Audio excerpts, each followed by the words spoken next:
അടുത്തതായി നമ്മുടെ കൈകൊട്ടുകളിയാണ്. Sisters of Bahrain ആണ് അവതരിപ്പിക്കുന്നത്.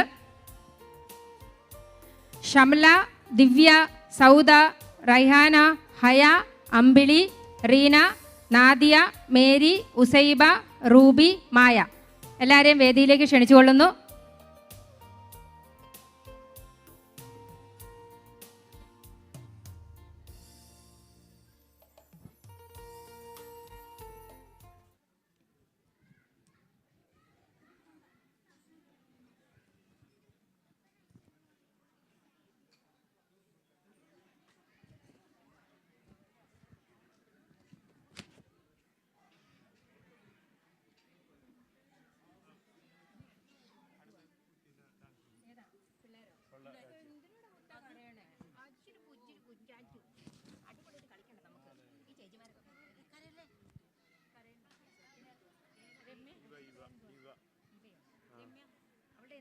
എന്തു ഡാൻസ് കാണിച്ചത്? ഏതു അത്? സെമി ക്ലാസിക്കലാണോ? അല്ലല്ല, അതല്ല.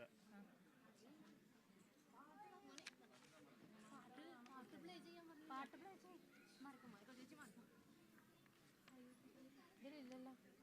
ഇവയാണോ? Solo dance. ഇപ്പൊ വായിക്കാട്ടോ.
അമ്പെടുത്ത് രാമനയണ നേരമതയും ലങ്കേശൻ രാവണന്റെ നെഞ്ചിലിടുക്കിയായി വല്ലാതെ മോഹമുണർന്നു മൈഥിലിയെ കട്ടതുകൊണ്ട് എന്തെല്ലാം മുകില് വന്നെന്റെ കൈലാസനാഥ. കുഞ്ഞുമകൻ മേഘനാഥനും സോദരനും സർവരും ഇന്ന് തന്നെ വിട്ട് പോയതല്ലോ കലപുരി തന്നിൽ. പശ്ചാത്താപം നിറയണ് രാമന്റെ ശരമുനയാൽ മോക്ഷത്തിൻ പടി കടക്കാൻ മോഹമുദിച്ചല്ലോ. കാത്തരുളൂ ശ്രീരാമ പരമരുളൂ ശ്രീരാമ പ്രാർത്ഥന കേൾക്കാനിരിയും വൈകരുതേ നീ. കാത്തരുളൂ ശ്രീരാമ പരമരുളൂ ശ്രീരാമ പ്രാർത്ഥന കേൾക്കാനിരിയും വൈകരുതേ നീ.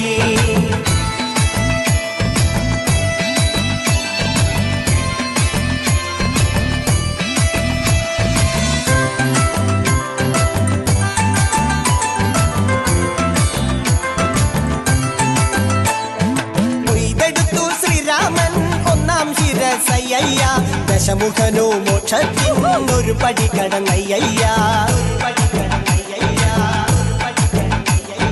കൊയ്തെടുത്തു ശ്രീരാമൻ രണ്ടാം ശിരസയ്യ ദശമുഖനോ മോക്ഷത്തിനിരുപടി കടന്നയ്യ. ആഞ്ജനേയ സ്വാമി അരികത്ത് രാമരാമേതി ജപിച്ചങ്ങു നിന്നു. ലക്ഷ്മണന്റെ ഉള്ളിനകത്തൊരു പുത്തിരി കത്തി വിരിഞ്ഞങ്ങു നിന്നു. കാത്തരുളൂ ശ്രീരാമ പരമരുളൂ ശ്രീരാമ പ്രാർത്ഥന കേൾക്കാനിരിയും വൈകരുതേ നീ. കാത്തരുളൂ ശ്രീരാമ പരമരുളൂ ശ്രീരാമ പ്രാർത്ഥന കേൾക്കാനിരിയും വൈകരുതേ നീ. ഒന്നാനാം അമ്പെടുത്ത് രാമനയണ നേരമതയോ ലങ്കേശൻ രാവണന്റെ നെഞ്ചിലിടുക്കിയായി. വല്ലാതെ മോഹമുണർന്നു മൈഥിലിയെ കട്ടതുകൊണ്ട് എന്തെല്ലാം പുകില് വന്നെന്റെ കൈലാസനാഥ. തുഞ്ചൻ പറമ്പിൽ നിന്നും ഒരു പഞ്ചവർണ്ണ കിളി പറന്നേ. കേൾക്കണോ പ്രിയ കൂട്ടരെ അവൾ കൊഞ്ചി പറഞ്ഞ കഥ, അവൾ കൊഞ്ചി കൊഞ്ചി പറഞ്ഞ കഥ. കേൾക്കണോ പ്രിയ കൂട്ടരെ അവൾ കൊഞ്ചി പറഞ്ഞ കഥ, അവൾ കൊഞ്ചി കൊഞ്ചി പറഞ്ഞ കഥ. തുഞ്ചൻ പറമ്പിൽ നിന്നും ഒരു പഞ്ചവർണ്ണ കിളി പറന്നേ. തുഞ്ചൻ പറമ്പിൽ നിന്നും ഒരു പഞ്ചവർണ്ണ കിളി പറന്നു.